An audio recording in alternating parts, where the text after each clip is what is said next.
Hello friends, welcome back to my channel. ഇന്ന് നമ്മളൊരു leaf plant ആണ് ചെയ്തെടുക്കാൻ പോകുന്നത്. അപ്പം അതിന് വേണ്ടിയിട്ട് നമുക്ക് ആദ്യം വേണ്ടത് 2 കാർഡ്ബോർഡ് പീസുകളാണ്. അതിൻ്റെ രണ്ടിൻ്റെയും ഏറ്റവും പുറത്തെ ലെയർ പൊളിച്ചു മാറ്റി ക്ലീൻ ചെയ്തെടുക്കണം. എന്നിട്ട് നമുക്ക് ആ ലൈനായിട്ട് വരുന്ന ഭാഗം ഉണ്ടല്ലോ, അതൊന്ന് ചെറുതായിട്ട് ചെരിച്ച് വെട്ടിയെടുക്കണം. അങ്ങനെ നമ്മൾ 2 പീസിൻ്റെയും വെട്ടിയെടുത്തിട്ട് ആ 2 പീസിൻ്റെ ഓപ്പോസിറ്റ് സൈഡുകൾ ചേർത്ത് വെക്കണം. അതായത് നമ്മൾ വെച്ച് കഴിയുമ്പോൾ സെൻറ്ററിൽ നിന്ന് ഒരു വി ഷേപ്പ് പോലെ അതിൻ്റെ ലെയർ വരും. ആ രീതിയിൽ നമ്മൾ അതായത് ഒരു ലീഫിൻ്റെ ഷേപ്പിൽ കട്ട് ചെയ്തെടുക്കണം. ആ ലീഫിൻ്റെ ഷേപ്പിൽ കട്ട് ചെയ്തതിന് ശേഷം നമ്മൾ മറ്റൊരു കാർഡ്ബോർഡ് പീസിലോ അല്ലെങ്കിൽ കട്ടിയുള്ള എന്തെങ്കിലും ഉള്ളതിലോ വെച്ച് ഒട്ടിച്ചെടുത്ത് അതിൻ്റെ ബാലൻസ് എക്സ്ട്രാ വന്ന് നിൽക്കുന്ന ഭാഗങ്ങളെല്ലാം കട്ട് ചെയ്ത് മാറ്റണം. ഇനി നമുക്ക് വേണ്ടത് ഒരു യെല്ലോ ചാർട്ട് പേപ്പറും കുറച്ച് ഗ്രീൻ കളർ അക്രിലിക് പെയിൻറ്റുമാണ്. ഇതിൽ യെല്ലോ ചാർട്ട് പേപ്പർ ഫുള്ള് നിവർത്തി വെച്ചിട്ട് നമ്മൾ ആദ്യം ലീഫ് ഷേപ്പിൽ കട്ട് ചെയ്തെടുത്തല്ലോ, അതെടുത്തിട്ട് അതിൻ്റെ ആ ലൈൻ ഭാഗത്തേക്ക് ഫുള്ള് അക്രിലിക് പെയിൻറ്റ് അടിച്ചു കൊടുത്തിട്ട് ആ ഭാഗം നമ്മൾ ചാർട്ടിലേക്ക് പതിപ്പിച്ചെടുക്കണം. അപ്പോൾ നമുക്ക് ആ ലൈനായിട്ടുള്ള ഭാഗം കിട്ടും. അങ്ങനെ നമ്മൾ ആ ചാർട്ട് പേപ്പർ ഫുള്ള് പതിപ്പിച്ചെടുക്കുന്നുണ്ട്. പെയിൻറ്റ് നന്നായിട്ട് ഉണങ്ങിയതിന് ശേഷം നമുക്ക് ഇത് വെട്ടിയെടുക്കുമ്പം നമ്മൾ ആദ്യത്തെ 2 പീസുകൾ നമ്മൾ ആ പതിപ്പിച്ച് കൊടുത്ത അതേ രീതിയിൽ വെട്ടിയെടുക്കണം. അത് കഴിഞ്ഞുള്ള 2 പീസുകൾ വരുമ്പം വലിപ്പം കുറച്ച് വെട്ടിയെടുക്കണം. ഞാൻ ഉദ്ദേശിക്കുന്നത് എന്താണെന്ന് വെച്ച് കഴിഞ്ഞാൽ, നമ്മളൊരു ചെടിയിൽ നോക്കുമ്പം ആ ചെടിയുടെ തളിപ്പ് വശം മുതൽ നമ്മുടെ ചുവട് വശം വരെ ഇലകൾക്ക് വലിപ്പ വ്യത്യാസം ഉണ്ടല്ലോ, ആ രീതിയിൽ വരുന്ന രീതിയിൽ തന്നെ നമുക്ക് ഈ ചെടിയും ശരിയാക്കി എടുക്കാൻ വേണ്ടിയിട്ടാണ് നമ്മൾ ആ രീതിയിൽ ലീഫ് കട്ട് ചെയ്തെടുക്കുന്നത്. നിങ്ങൾക്ക് മനസ്സിലായെന്ന് ഞാൻ വിചാരിക്കുന്നു. അപ്പോൾ ആ രീതിയിൽ 2 പീസ് വലിപ്പം കുറച്ച് കൊണ്ടുവന്ന് കട്ട് ചെയ്തെടുക്കുക. അങ്ങനെ നമ്മൾ ഇലകളെല്ലാം ചെയ്തെടുത്തിട്ടുണ്ട്. ഇനി നമുക്കിതിൻ്റെ തണ്ടുകളാണ് ആവശ്യം. അപ്പോൾ അതിന് വേണ്ടിയിട്ട് നമ്മൾ A4 സൈസിലുള്ള ഗ്രീൻ കളർ പേപ്പറും കുറച്ച് നൂൽക്കമ്പിയാണ് എടുക്കുന്നത്. അപ്പം നമ്മൾ ഈ A4 സൈസിലുള്ള ഒരു ഷീറ്റ് എടുത്തിട്ട് അതിൽ നമുക്ക് നീളത്തിൽ ഒരേ അളവിലുള്ള 3 പീസുകളാക്കി കട്ട് ചെയ്തെടുക്കണം. അതിലൊരു പീസ് എടുത്തിട്ട് നമ്മൾ ഈ നൂൽക്കമ്പി വെച്ച് ഒന്ന് ചുരുട്ടി പൈപ്പ് രൂപത്തിലാക്കി എടുക്കണം. അങ്ങനെ എടുത്ത് ഒട്ടിച്ചതിന് ശേഷം നമ്മൾ ഈ ഉള്ളിലുള്ള നൂൽക്കമ്പി കുറച്ച് മുകളിലേക്ക് വലിച്ചെടുത്തിട്ട് ഒന്ന് മടക്കി പ്രസ് ചെയ്ത് കൊടുക്കണം. എന്താണെന്ന് വെച്ച് കഴിഞ്ഞാൽ നമ്മൾ ഈ കമ്പി അതിൻ്റെ ഉള്ളിൽ നിന്ന് വലിഞ്ഞ് വരാതിരിക്കാനാണ്. അതിന് പകരം ഒട്ടിച്ചെടുത്താലും മതി.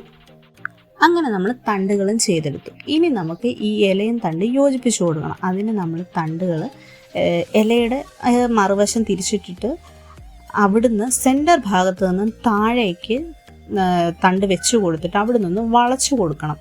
എന്നിട്ട് ഈ നമ്മൾ വളച്ചു കൊടുത്ത ഭാഗം വരെ പശ തേച്ച് ഒന്ന് ഒട്ടിച്ചു കൊടുത്ത് ഉണക്കിയെടുക്കണം. അങ്ങനെ നമ്മൾ എല്ലാ ലീഫുകളും ചെയ്തെടുക്കണം. ഇനിയിപ്പം നമുക്ക് ഇതെല്ലാം കൂടെ ഒട്ടിച്ചൊരു പ്ലാന്റ് ആക്കി എടുത്താൽ മതി. അപ്പം അതിന് വേണ്ടിയിട്ട് നമ്മൾ ആദ്യം ഏറ്റവും ചെറിയ ഇലയിൽ നിന്നാണ് തുടങ്ങുന്നത്. ആ ഏറ്റവും ചെറിയ ഇലയുടെ പീസ് എടുത്തിട്ട് നമ്മൾ പിന്നീട് അടുത്ത വലിപ്പം വരുന്ന 2 പീസുകളുണ്ടല്ലോ, അതെടുക്കുക. അതിലൊരു പീസ് എടുത്തിട്ട് ഈ ഇലയുടെ തണ്ടിൻ്റെ കുറച്ച് താഴോട്ട് പശ തേച്ചിട്ട് ഇത് ഒന്ന് ഒട്ടിച്ചു കൊടുക്കുക. ഇതിൻ്റെ നേരെ ഓപ്പോസിറ്റ് മറ്റേത് പശ തേച്ച് ഒട്ടിച്ചു കൊടുക്കുക. അപ്പം നേരെ വന്നല്ലോ. ഇനി നമുക്ക് കുറച്ച് താഴെയായിട്ട് ഇതിന് ക്രോസ് വെച്ചിട്ട് വേണം, വിലങ്ങനെ വേണം അടുത്ത ഇലകൾ ഒട്ടിച്ചു കൊടുക്കാനായിട്ട്. അങ്ങനെ ഞാൻ ഫുള്ള് ഒട്ടിച്ചെടുക്കുക ചെയ്യുന്നത്. ആ പശ ഒന്ന് ഒട്ടിയിരിക്കാൻ വേണ്ടിയിട്ട് എളുപ്പത്തിന് വേണ്ടിയിട്ട് ഞാൻ എന്താ ചെയ്തതെന്ന് വെച്ച് കഴിഞ്ഞാൽ കുറച്ച് നൂലെടുത്തൊന്ന് ചുറ്റി കൊടുക്കുകയെന്ന് വെച്ചാൽ പശ തട്ടാതെ വേണം ചുറ്റി കൊടുക്കാനായിട്ട്. അതുപോലെ തന്നെ അടുത്ത് ഒട്ടിക്കാനുള്ള സ്പേസും ഉണ്ടായിരിക്കണം. ആ രീതിയിൽ ഞാൻ മുഴുവൻ ചുറ്റി കൊടുക്കുന്നുണ്ട്. അതുപോലെ തന്നെ ഉണങ്ങിയതിന് ശേഷം ഞാനിത് അഴിച്ചു മാറ്റുന്നുമുണ്ട്. അതുകൊണ്ട് തന്നെ നമ്മൾ പ്രത്യേകം ശ്രദ്ധിക്കണം. അടുത്ത് തൊട്ടിക്കും ഈ നൂലിൻ്റെ മണ്ടയിലേക്ക് വരാതിരിക്കാനായിട്ട് ഓർക്കുകയും വേണം. അപ്പം ആ രീതിയിലാണ് നമ്മൾ ഇങ്ങനെ പ്ലാന്റുകളെല്ലാം ഒട്ടിച്ചെടുക്കുന്നത്. അവസാന ഭാഗം വരെ ഞാനത് ഒട്ടിച്ച് കൊടുത്തിട്ട് പിന്നെ ആ ചെറിയ രീതിയിൽ ഞാൻ ആ ഇലയൊക്കെ അടിവശത്തെ ഇലകൾ മാത്രം ഒന്ന് താഴ്ത്തിയും കൊടുത്ത് മുകളിലേക്ക് ഇച്ചിരി ചെരിഞ്ഞ് നിൽക്കുന്ന രീതിയിൽ സെൻറ്റർ ഭാഗത്തൊന്ന് ലെവലായിട്ട് നേരെ നിൽക്കുന്ന രീതിയിലും ആക്കി ഒന്ന് വളച്ച് കൊടുക്കുന്നുണ്ട്. അതിന് വേണ്ടിയിട്ടാണ് നമ്മൾ മെയിനായിട്ടും ഈ പൈപ്പിങ്ങിൻ്റെ അകത്ത് നമ്മൾ കമ്പി വെച്ച് കൊടുത്തത്. അത് നമ്മുടേതായ രീതിക്കൊന്ന് നിന്ന് വരാൻ വേണ്ടിയിട്ട്. ഇലകളെല്ലാം സെറ്റാക്കി എടുത്തിട്ടുണ്ട്. അങ്ങനെ നമ്മുടെ ലീഫ് പ്ലാന്റുമായി. ഇനി നമുക്കിതിന് വെച്ച് കൊടുക്കാൻ ഒരു ചെടിച്ചട്ടി പോലെ ഉണ്ടാക്കിയെടുക്കുക ചെയ്യേണ്ടത്. അപ്പോൾ അതിന് വേണ്ടിയിട്ട് ഞാനിവിടെ ഡയറി മിൽക്കും മഞ്ചുമൊക്കെ വരുന്ന ബോക്സ് ഉണ്ടല്ലോ, ആ ബോക്സാണ് എടുത്തിരിക്കുന്നത്. അതിൻ്റെ പുറത്ത് ഗിഫ്റ്റ് പേപ്പർ ഒന്ന് കവർ ചെയ്ത് കൊടുക്കുന്നുണ്ട്. അതുപോലെ തന്നെ ഉള്ളിലായിട്ട് തെർമോക്കോളും വെച്ച് കൊടുക്കുന്നുണ്ട്.